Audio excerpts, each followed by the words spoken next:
Passamos a apresentar...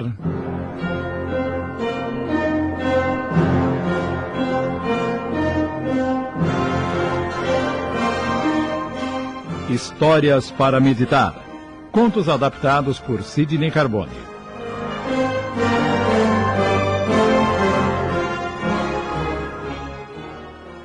O Menino Apóstolo.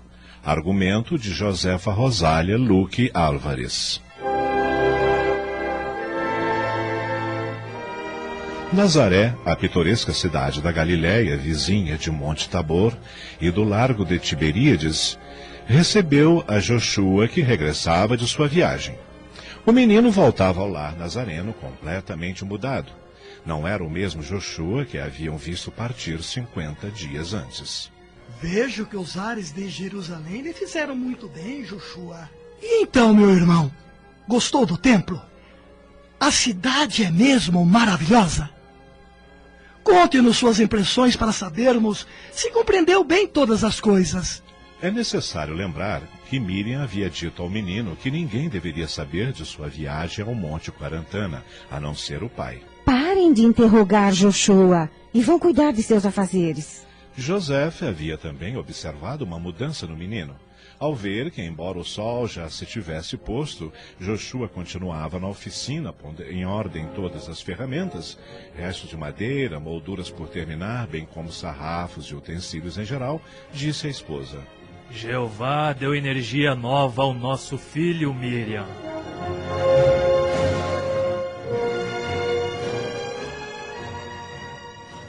Certo dia, ao entregar as chaves da oficina ao pai, na presença de Joshuelin, este perguntou-lhe: Joshua, desagradou-lhe a viagem para que voltasse tão taciturno?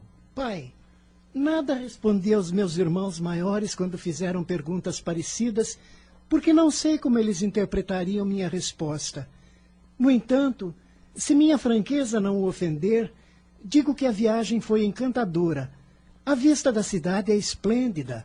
O templo é cheio de riquezas e de magnificência, mas o que se faz na cidade e no templo pareceu-me desastroso, horrível e mau. Como assim, meu filho? Não se vê ali a lei de Moisés, e sim a mais grosseira e torpe manifestação de egoísmo refinado, de interesse, de lucro e de ambição. Está falando sério, Joshua? Oh, pai, não é por ter 12 anos que deixei de compreender o que se passa na cidade dos reis e na casa de Jeová.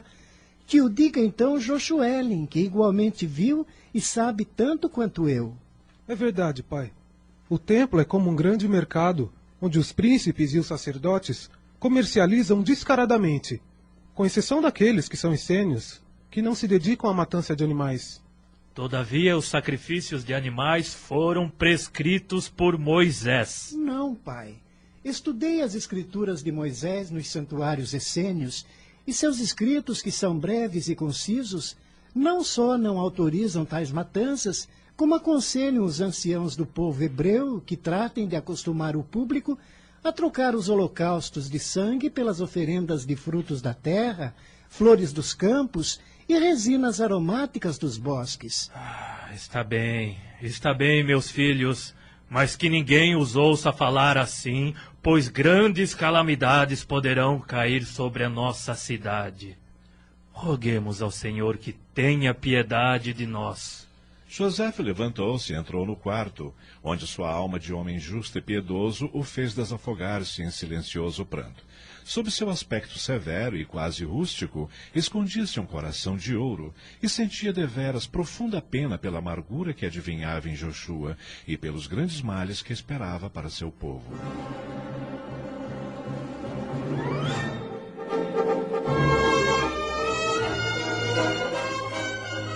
Quase 3 anos se passaram. Joshua continuava em seu lar, em Nazaré, cuidando das tarefas de chefe da oficina de seu pai, sem que por isso deixasse de ajudar Miriam em seus afazeres de dona de casa, que consistia em renovar os cântaros de água trazida da fonte, remover os secadores de frutas, regar as hortaliças e as plantações do horto.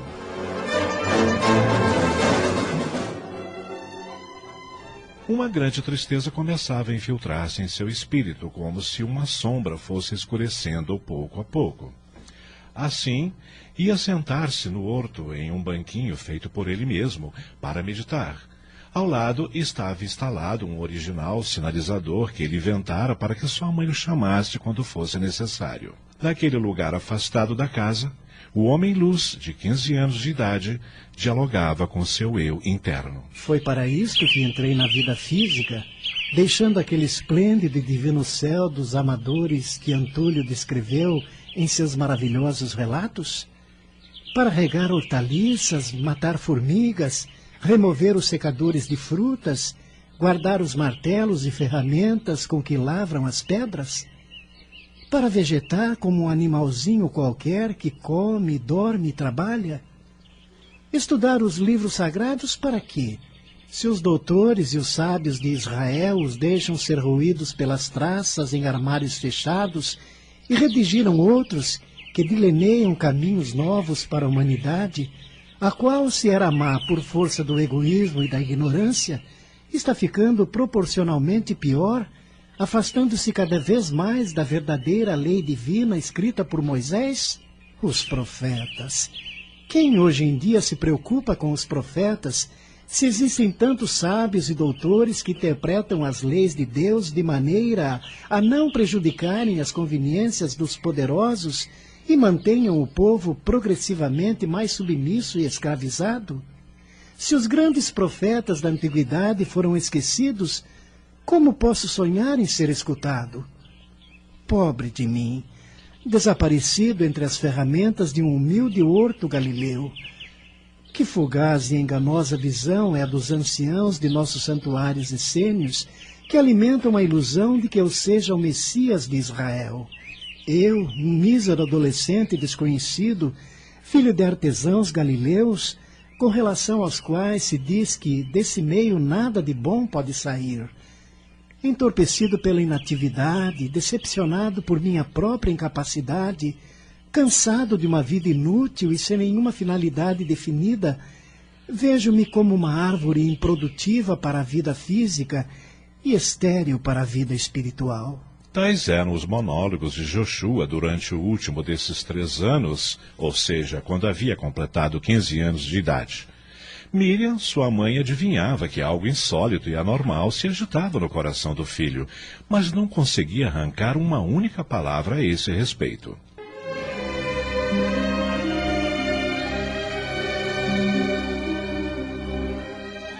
Certa manhã primaveril, o menino empreendeu a terceira viagem à fonte para buscar água.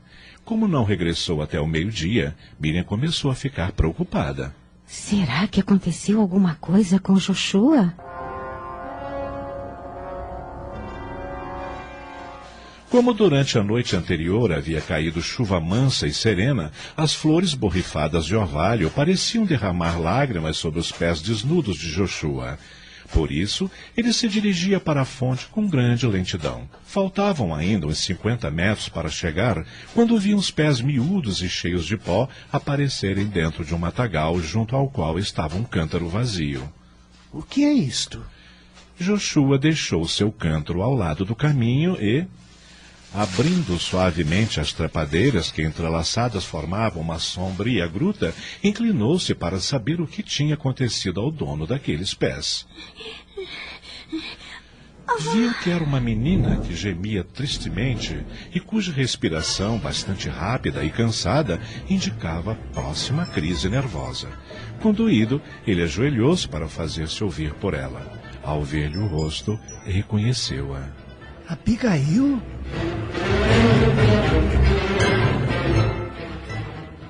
Estamos apresentando Histórias para Meditar. Voltamos a apresentar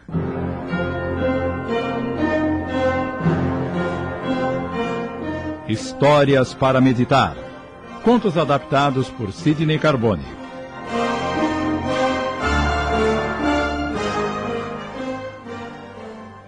O Menino Apóstolo.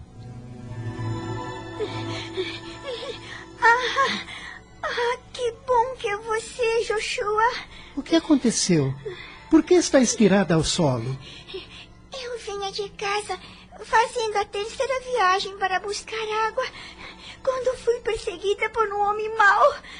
Então, comecei a gritar e ele, com medo de que alguém ouvisse, fugiu, desaparecendo atrás de um barranco.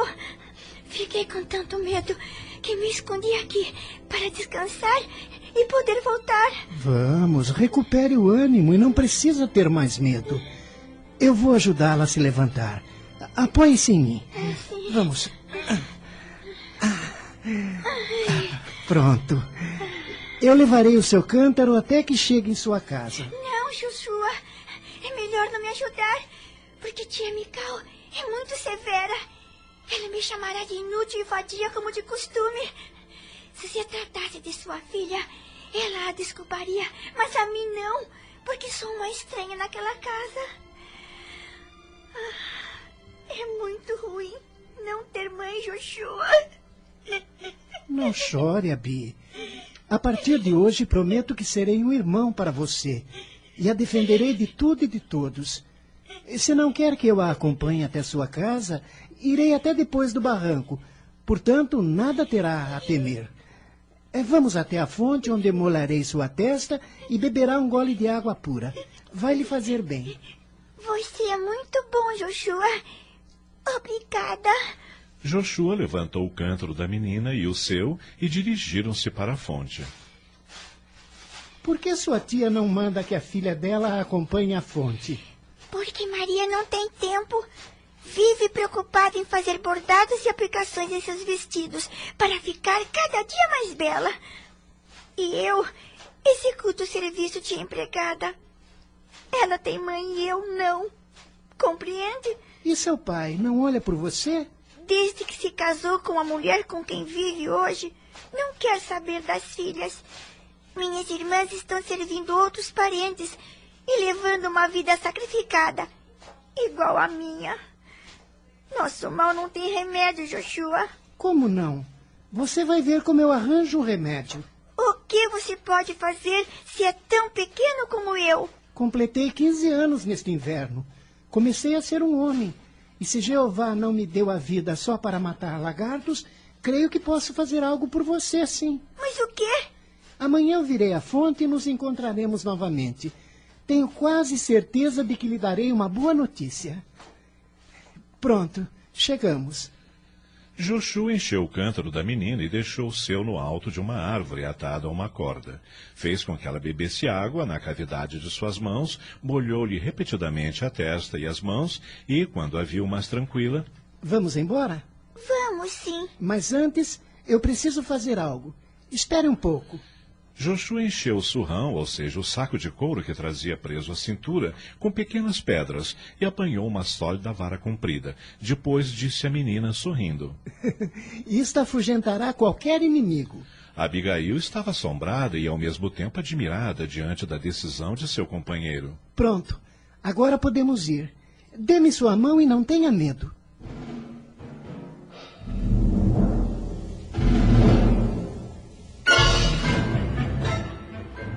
Durante o trajeto, ninguém apareceu no caminho. Quando se aproximaram da propriedade onde a menina morava, esta despediu-se, e Joshua ficou parado a uns 50 passos da casa perdida entre figueiras e oliveiras, e não foi embora até que a viu entrar, saudando de longe, agitando a mão. Este pequeno incidente, à primeira vista sem importância alguma, produziu uma forte reação em seu espírito. Havia alguém que naquele momento necessitava dele em sua vida. A pobre órfã, com apenas 12 anos de idade, levava sobre sua boa alminha uma carga de humilhações, de desenganos e de dores. Não serei Messias nem profeta, se não estiver no meu destino sê-lo. Contudo, serei um homem útil aos fracos e pisoteados na vida, tratando de aliviá-los em suas aflições e incertezas. As vidas extraordinárias o Senhor as dá a quem as pode viver com méritos e com acerto em benefício da humanidade. Não sou ninguém para pretender viver uma dessas vidas. O grande amor dos anciãos por mim deixou-os ofuscados, fazendo com que vissem em minha pobre pessoa o desejado de Israel.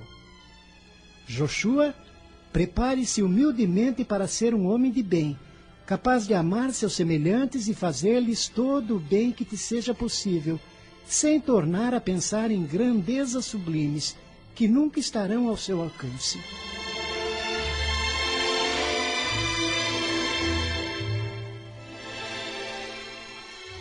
Joshua voltou à fonte, carregou o cântaro cheio de água e retornou para seu lar, onde encontrou a mãe, que o esperava com certa preocupação. O que aconteceu, Joshua?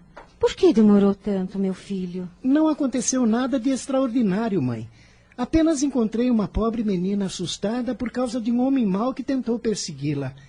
Tive que acompanhá-la à sua casa e levar-lhe o cântaro, pois a pobrezinha estava tão trêmula que não tinha condições de segurá-lo. Seu pai estava muito preocupado e já ia sair por aí à sua procura. Não era necessário, mãe. Já sou grande e forte, e pode ser que aconteça outras vezes o que ocorreu hoje. Está bem, meu filho. Agora sente-se para comer. Deve estar faminto.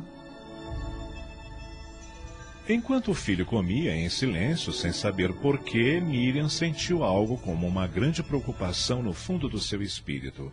Parecia-lhe que, ao mesmo tempo que Joshua demorou em ir e vir da fonte, o haviam mudado profundamente e que, por isso, deveria temer alguma coisa.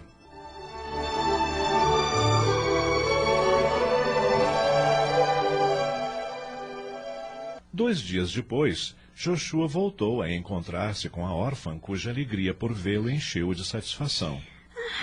Que alegria pensar que já não estou tão só no mundo, Joshua.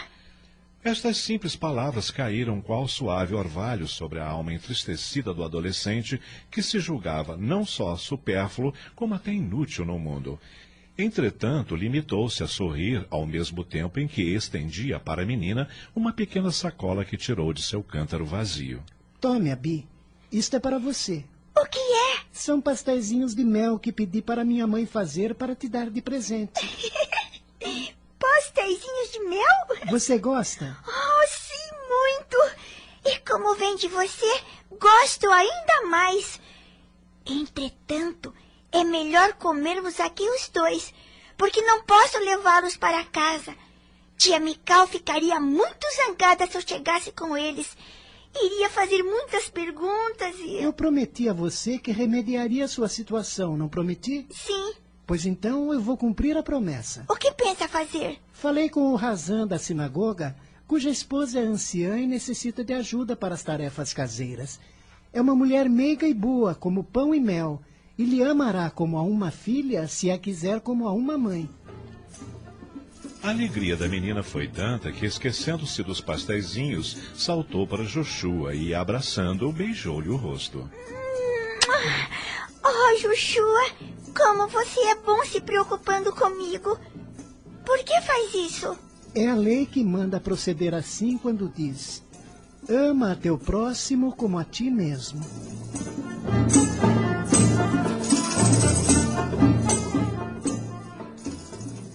Acabamos de apresentar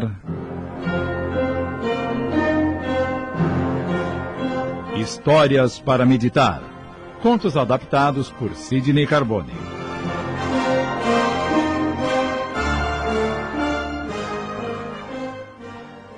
Passamos a apresentar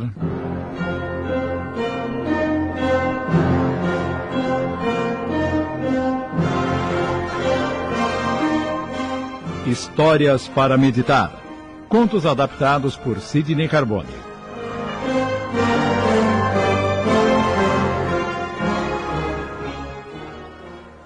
O Menino Apóstolo.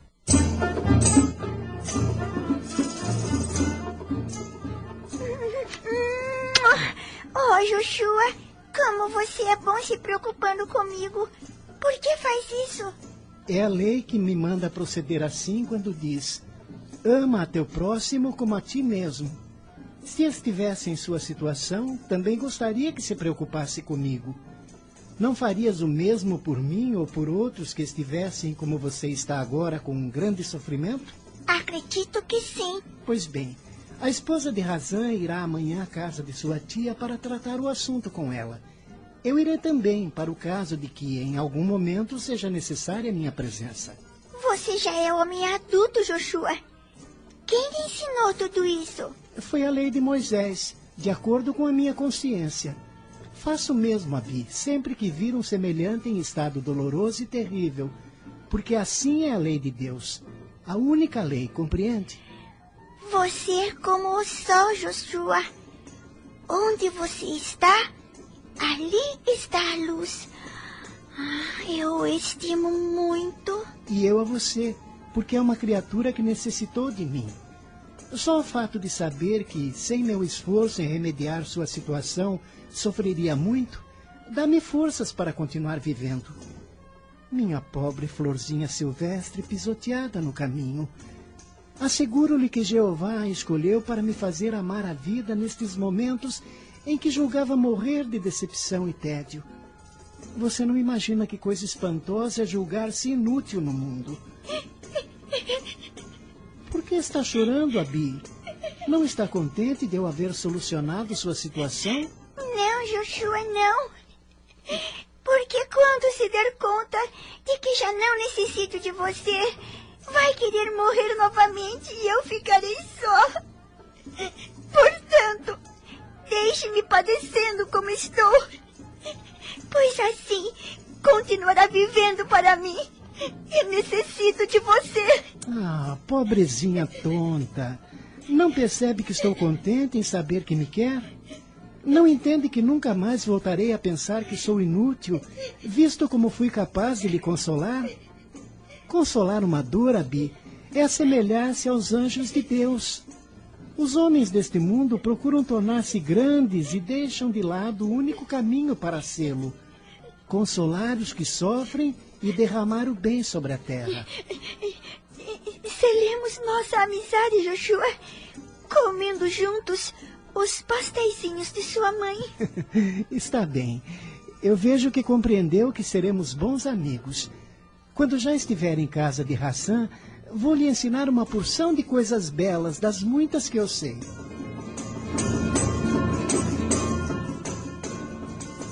Tal como havia dito, no dia seguinte, Joshua acompanhou a esposa de Hassan à casa da tia Mical. Esta, nervosa, irritou-se com a pobre órfã, tratando de convencer a todos que ela não servia para nada e que nem sequer compensava o alimento e o vestuário que lhe era dado. Muito embora a esposa de Hassan estivesse prevenida por Joshua, olhou para ele como a interrogá-lo, pois se fosse certo o que dizia a mulher, aquela infeliz órfã não lhe seria mais que um peso morto. Joshua interveio como podia proceder um adulto e disse: A esposa de nosso Hassan é uma boa serva de Jeová e compreende muito bem a lei de Moisés.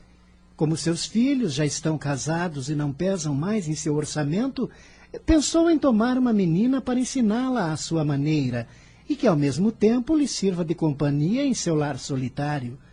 Sendo Abigail, como a senhora mesmo disse, tia Mical, uma menina que não sabe fazer nada direito, deixe que esta boa senhora tome o cuidado de educá-la, já que assim o deseja. E por que se preocupa com esse assunto, menino? Acaso é parente dessa senhora? A bondosa anciã interveio em favor de Joshua. Joshua não é meu parente, mas sim discípulo de meu esposo. Além disso, veio para guiar-me, já que não sabia onde ficava esta casa. E como veio a saber desta rapariga, minha sobrinha? É bem notório em Nazaré, onde tudo se comenta na fonte, que a pequena órfã pesa demasiado em seu orçamento. E como esta senhora necessitava de uma menina para sua companhia, eu a indiquei. Responda-me, minha senhora, quanto vai pagar para minha sobrinha? O salário correspondente às crianças da sua idade. Ah, muito bem, pode levá-la. Mas já estou avisando, eu não quero queixas depois se ela se conduzir de má forma. Fique tranquila, senhora, que eu entendo muito bem de educar crianças. Queira chamá-la, por favor. Abigail! Abigail! Aqui estou, senhora. Vá arrumar suas coisas, faça uma trouxa e depois acompanhe essa senhora. Está bem. Vamos, rápido, rápido, sua molenga. Sim, senhora. Abigail dissimulou muito bem a sua alegria e, ao cabo de alguns instantes, voltou com a trouxa que Joshua se apressou em tomar para levá-la a ele mesmo. Já podemos ir. Esperem! O que há, mulher? Eu preciso verificar se na trouxa essa inútil não está carregando alguma coisa que pertence à minha filha. Não faça isso, senhora. É muito doloroso humilhar uma criança. Temos certeza que Abigail seria incapaz de pegar algo que não lhe pertencesse. Acontece que essa preguiçosa... Vamos, minha filha. A bondosa senhora pegou a mão de Abigail e saíram. Joshua levantou a trouxa do solo e, voltando-se para Mical, com uma energia que a assustou, disse-lhe a meia voz: A maldade do seu coração será castigada um dia em sua filha, que eu salvarei de ser apedrejada em praça pública por adúltera. A senhora está avisada. Que força irradiaram aquelas frases que deixaram a mulher como paralisada no lugar, sem poder responder coisa alguma. Quando reagiu, procurou chamá-los para dar uma explicação. No entanto, não viu nenhum deles em parte alguma, por ser o caminho muito tortuoso, cheio de arbustos e trepadeiras.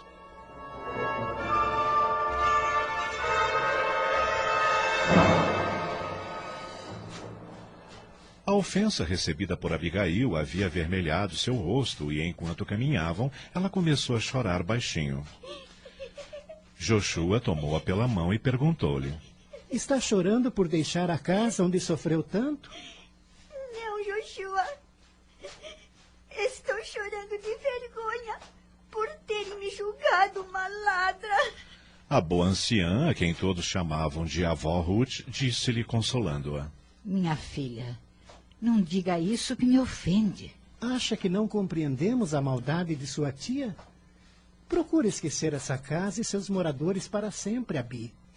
O Razan ajeitará as coisas de tal forma que seus salários fiquem depositados em lugar seguro para formarem seu dote no futuro, pois nem a tia Mical nem seu pai merecem a confiança daqueles que lhe protegerão a partir deste mundo. Não se preocupe com outra coisa senão em ser boa e feliz, bem dizendo ao Senhor porque teve piedade de você.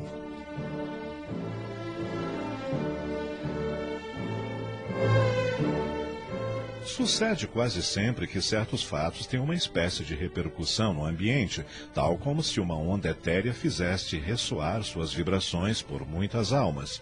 Assim, a proteção dada por Joshua à pobre órfã teve que repetir-se em diversos outros casos, como se os desamparados e desvalidos houvessem sido enviados ao Messias adolescente para que ele os amparasse na situação em que se encontravam.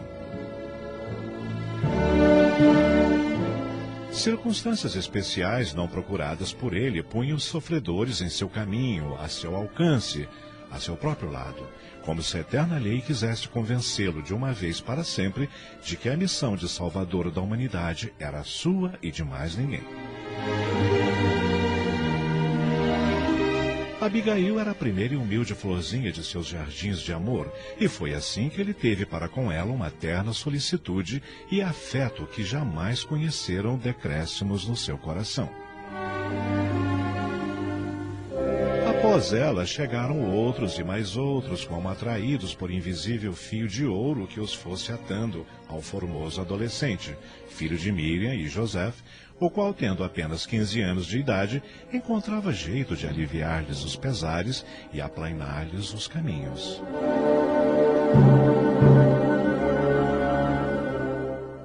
Estamos apresentando Histórias para Meditar. Voltamos a apresentar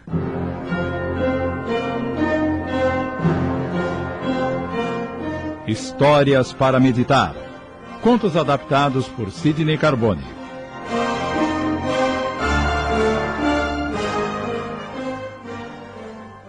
O Menino Apóstolo.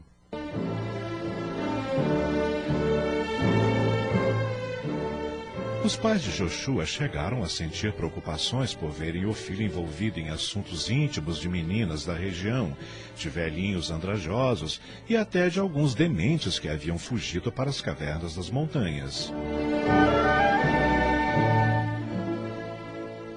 Um dia chegou até José a denúncia de que seu filho Joshua havia ocultado um homem acusado de roubo e agressão no moinho de um dos povoados vizinhos.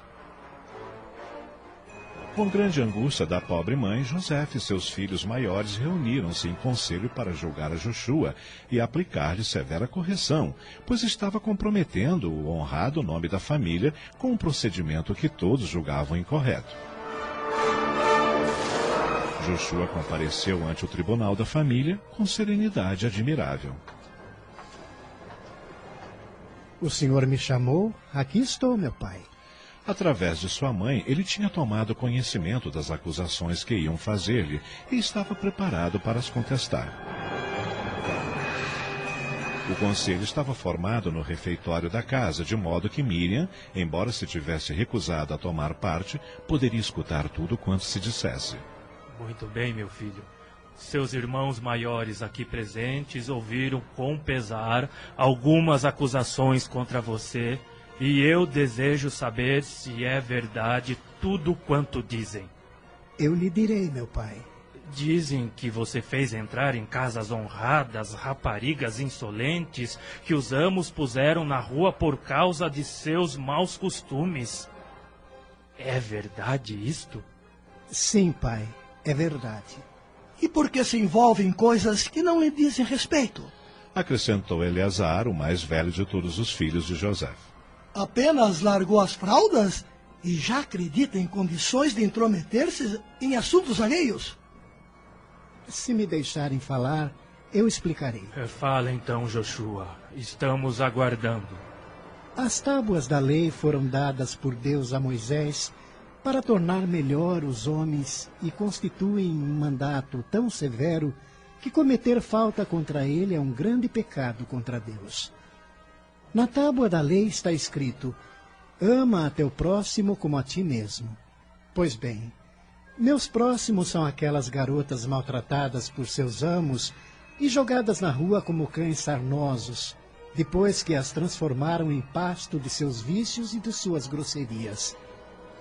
Eleazar, se sua pobreza o obrigasse a mandar suas filhas para servirem em casas ricas, gostaria de vê-las rodar pelas ruas, arrojadas pelos amos por não poderem tirar delas o que desejavam? Não, certamente que não. Entretanto, julga que essas, a quem chama de raparigas insolentes, são diferentes de suas filhas e de todas as meninas que, pela sua posição, nunca se viram nesses casos? Está bem, Joshua. No entanto, não vejo necessidade para que seja você quem deva remediar situações que estão fora do alcance de um jovem de pouca idade. Tenho 15 anos completos, meu pai. E, além disto, limitei-me a mencionar os casos que chegaram a meu conhecimento ao Razan, aos terapeutas e também a algumas pessoas de posição e consciência desperta, para que tomassem a seu cuidado a forma de remediar tantos males. Matias, o segundo dos filhos de José, disse: Mas o caso é que o acuso de intromissão naquilo que não lhe diz respeito. Sim, sim, já sei, porque os amos querem saborear o prazer da vingança. Querem ver as raparigas que jogaram na rua mendigando um pedaço de pão e dormindo nos umbrais. Que beleza, hein? E nós, impassíveis, com a lei debaixo do braço e sem mover uma palha do solo por um irmão desamparado. Em vez disso, mais teria valido sermos pagãos, que, não tendo nenhuma outra lei, senão sua vontade e seu capricho, pelo menos são sinceros consigo mesmos e com os demais, visto como agem de acordo com o que são. Alegam que ultimamente ocultaste um ladrão denunciado à justiça porque roubou um saco de farinha no moinho de Naima. Isso é verdade? É verdade, sim, pai. É um homem que está com uma mulher enferma e 5 filhinhos pequenos pedindo pão. Por sua mulher encontrar-se tísica, não querem dar-lhe trabalho no moinho onde ele foi implorar. Ao sair, passou a mão num saco de farinha para levar pão a seus filhos, que não comiam desde o dia anterior. Se esse homem não voltasse para casa, as crianças chorariam de fome e a mãe enferma sofreria terrível desespero. Além disso, o saco de farinha foi pago pela avó Ruth. É justo continuar perseguindo esse pobre homem? Sim, sim, eu o tenho escondido e não direi onde, ainda que me mandem açoitar.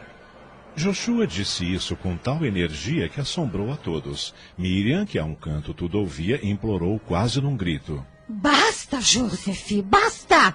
A pobre mãe, que vertia lágrimas amargas por ver seu filho de só 15 anos submetido a um conselho de família por causa de suas obras de misericórdia, que bem poucos conseguiu interpretar, no elevado sentido com que ele as realizava, prosseguiu.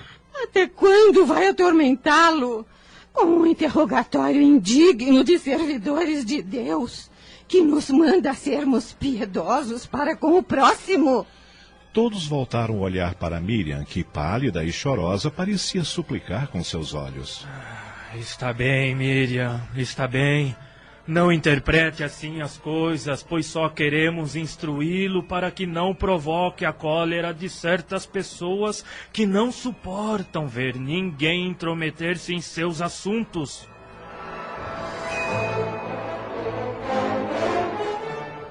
Esta história será concluída no capítulo de amanhã.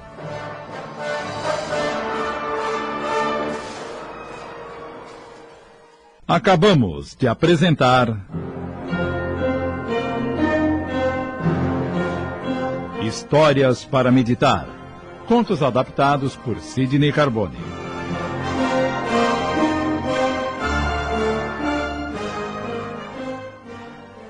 Passamos a apresentar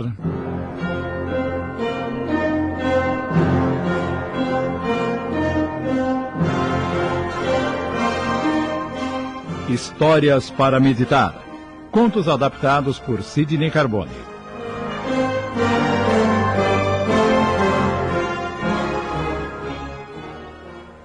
O Menino Apóstolo.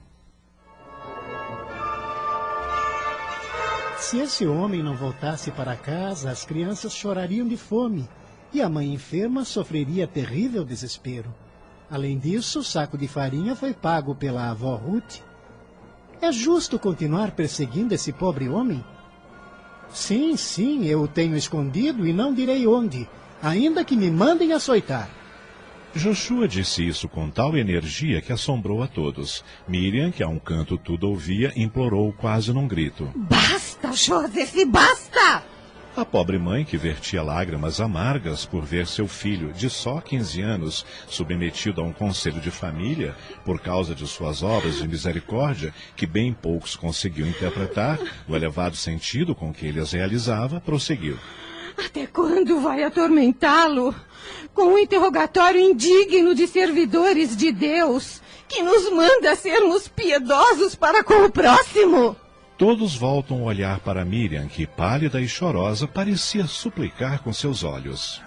Está bem, Miriam, está bem. Não interprete assim as coisas, pois só queremos instruí-lo para que não provoque a cólera de certas pessoas que não suportam ver ninguém intrometer-se em seus assuntos. Os irmãos maiores, para quem aquela mulher era algo tão sagrado como a sua própria mãe, guardaram silêncio e, sem agressividade nem zanga, despediram-se. Até amanhã. Até amanhã.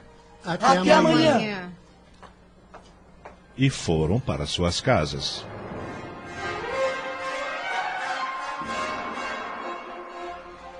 Quando os três se viram a sós, Miriam, chorando, abraçou-se com o filho, a quem amava acima de todas as coisas da terra, enquanto José, profundamente comovido, não conseguia pronunciar uma só palavra. Mãe, não chore. Prometo não dar mais motivo para que suceda isso novamente aqui em casa.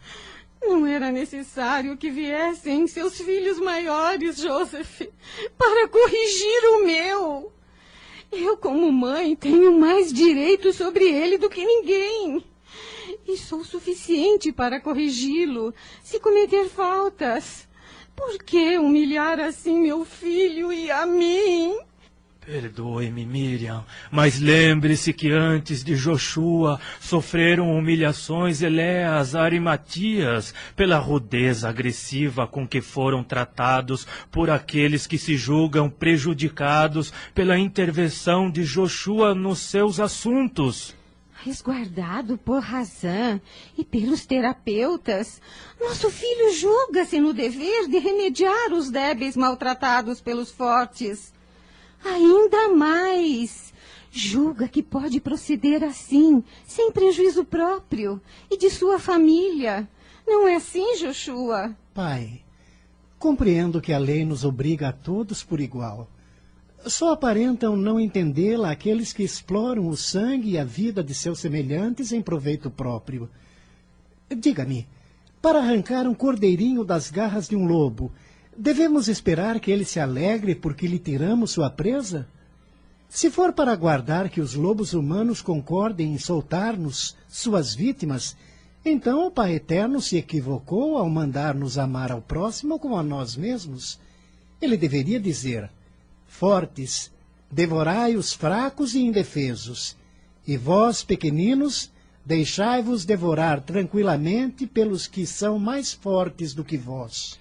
Um tanto excitado e nervoso, sentou-se Joshua junto à mesa, com os cotovelos apoiados sobre ela, e enterrou o rosto entre as mãos. Enternecido, disse seu pai: Meu filho, já se vislumbra em você o ungido do Senhor, e seus pobres pais sentem a preocupação dos martírios que os perversos lhe estão preparando. Não veja, pois, mais do que o nosso amor em tudo quanto ocorreu esta tarde. Bem sei disto, meu pai, e estou procurando um modo de cumprir a lei de Deus sem magoar seus corações. E conseguirá, Joshua? Por enquanto, talvez o consiga, minha mãe. Mais adiante, porém, não sei. Assim terminou o incidente daquele dia, o primeiro deste gênero que passou como uma sombra fatídica pela vida de Joshua, apenas chegado à juventude.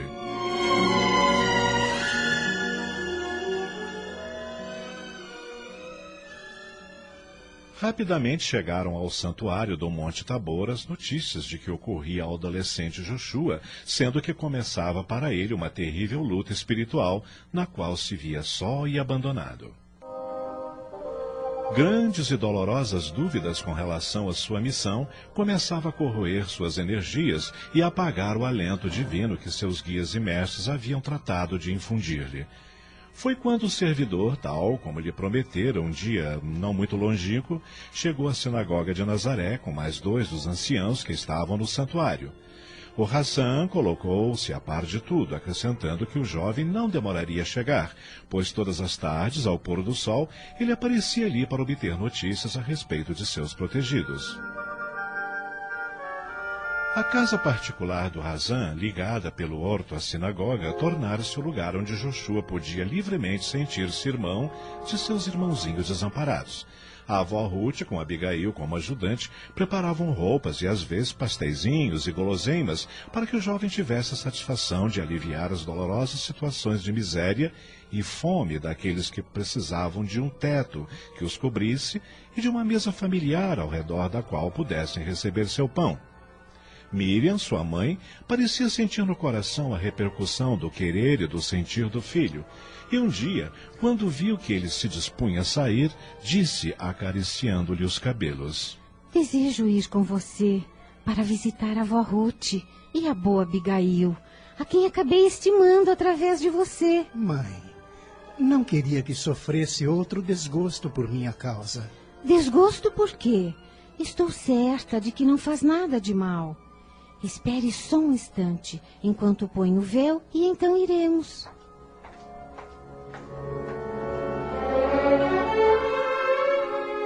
Quando a mãe retornou, Joshua viu que ela trazia uma sacola bastante grande, mais uma trouxa muito bem acondicionada e uma cestinha primorosamente enfeitada com laços de várias cores.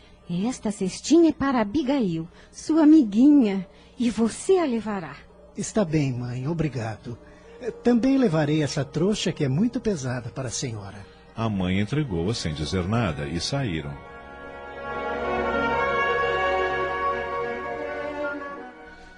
Aquelas ruelas estreitas e tortuosas em que as casas não estavam alinhadas e, além disso, interceptadas por hortas e plantações, tornavam maiores as distâncias, pois o transeunte não podia ver o que havia a 30 passos de onde estava.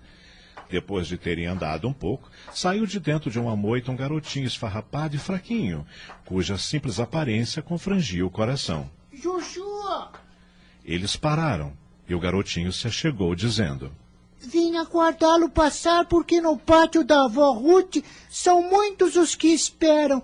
E como eu não tenho forças para abrir caminho, sempre volto para casa com um único pãozinho. E somos 4 irmãos. Com os olhos umedecidos, Joshua olhou para a mãe, que também estava prestes a romper em pranto. Vem conosco, filhinho. Não podemos abrir os volumes na metade do caminho. Contudo, cuidarei para que não volte para casa com um único pãozinho. Você já comeu hoje? Eu cozinhei o trigo que a Abi me deu há uns dias e temos ainda uma parte para amanhã. E por que sua mãe não cozinha? O garoto olhou para Joshua assustado ao que este disse. Mãe, esta família é daquele homem que havia apanhado um saco de farinha no moinho.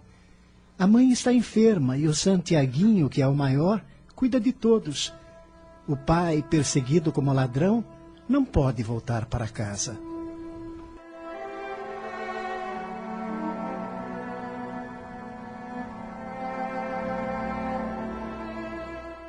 Estamos apresentando Histórias para Meditar. Voltamos a apresentar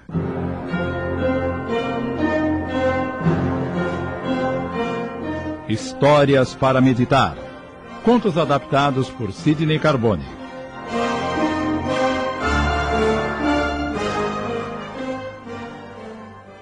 O Menino Apóstolo.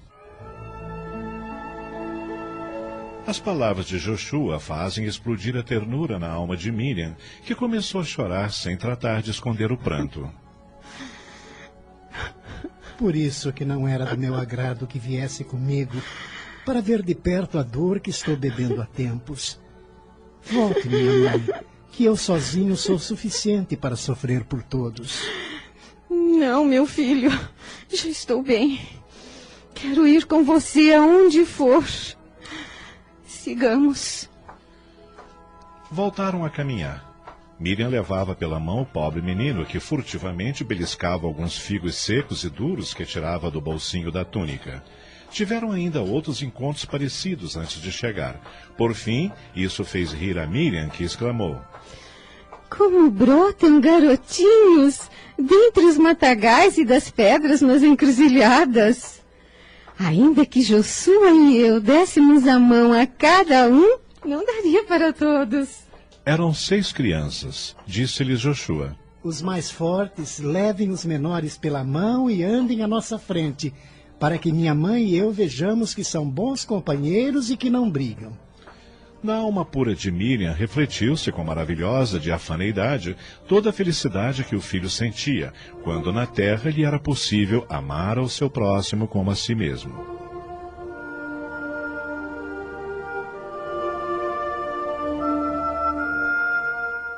Chegaram finalmente.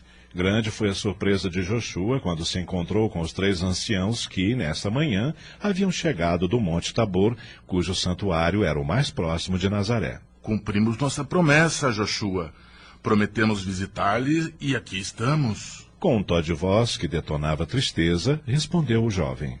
Mas tardastes tanto que todas as luzes que haviam acendido em minha alma se apagaram, ou talvez transformadas em vagalumes, me escaparam do coração. Permiti-me que atenda aos meus amiguinhos desamparados e logo estarei com vocês. Longe dos senhores, meu filho padece muito.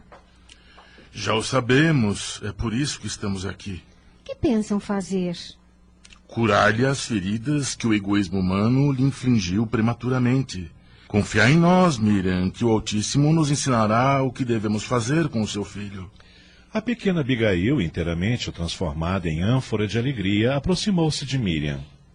Venha, mãe Miriam, que eu a guiarei até onde a avó Ruth e Joshua estão. Ela seguiu a menina por um sombreado caminho entre cerejeiras em flor, que ia terminar num grande pátio revestido de pedras, onde algumas enormes laranjeiras formavam um espesso teto esverdeado, salpicado de pequenas flores brancas. Achava-se sentada ali, em esteiras ou em rústicos bancos, uma porção de crianças a quem a avó Ruth, ajudada por Joshua e Abigail, repartia o pão e as guloseimas. Miriam entregou à menina a preciosa cestinha que lhe trouxera, cheia de frutas açucaradas e pasteizinhos de mel, e mandou que Joshua abrisse a trouxa, que continha grande quantidade de lenços de cabeça, meias, gorros e túnicas de diversos tamanhos e cores. Quando terminaram de repartir equitativamente todos os presentes, Miriam entregou à boa avó Ruth, em nome de seu filho, a sacolinha que ela trouxera sob o manto e que continha a terça parte do produto do dote que ela levara ao matrimônio. Soma essa que se destinava a aliviar as privações das famílias necessitadas que estavam sendo socorridas pelo filho. Que o Pai abençoe, Miriam. Não calculo quanto isto será útil. Joshua abraçou a mãe enquanto lhe dizia a meia voz: Eu sabia, minha boa mãe, que compreenderia os meus sentimentos. Os olivedos e as plantações que meus pais tiveram em Jericó são atualmente administrados por um dos irmãos de Joseph, seu pai. E ele trará aqui, todos os anos, a terça parte da colheita, para o mesmo fim a que dei esta sacolinha. E dirigindo-se para a avó Ruth: Avó Ruth? Sim, minha filha. Estabeleço como única condição que ninguém, a não ser a senhora mesma, saiba de onde vem o benefício. Promete-me? Eu prometo pela memória de meus falecidos pais.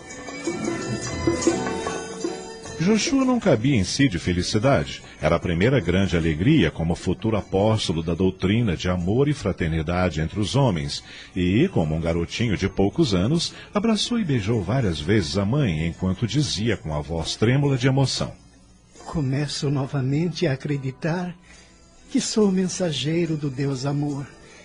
E que a senhora, minha mãe, é a primeira das minhas conquistas. E deixando-se acariciar pelo seu formoso adolescente, que parecia encerrar em si toda a felicidade dos céus, Miriam concluiu: Sou feliz com a sua felicidade, meu filho.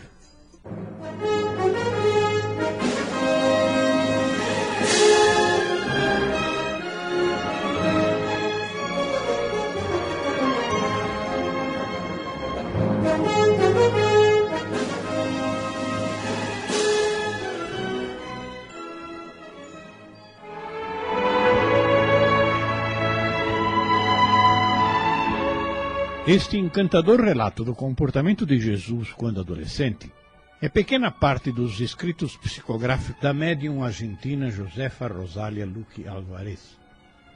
Seus diversos livros sobre o título de Harpas Eternas falam-nos da vida do mestre dos mestres dentro de uma realidade perfeitamente compreensível e que os evangelhos não poderiam relatar, pois os evangelistas não acompanharam tais fatos. Meditemos sobre a realidade do meio ambiente em que Jesus viveu e compreenderemos a grandeza dessa criatura que nasceu entre nós para deixar-nos exemplos e lições incomparáveis. Todos nós podemos nos esforçar para agir de alguma maneira sob suas lições. Mesmo apenas praticando um mínimo de tudo o que nos deixou, já estaremos no caminho evolutivo para a subida espiritual indispensável. Somos filhos de Deus. Temos essência divina que precisamos desenvolver. Agradeçamos ao Criador a oportunidade de recebermos esses textos engrandecedores. Acabamos de apresentar Histórias para Meditar. Contos adaptados por Sidney Carbone.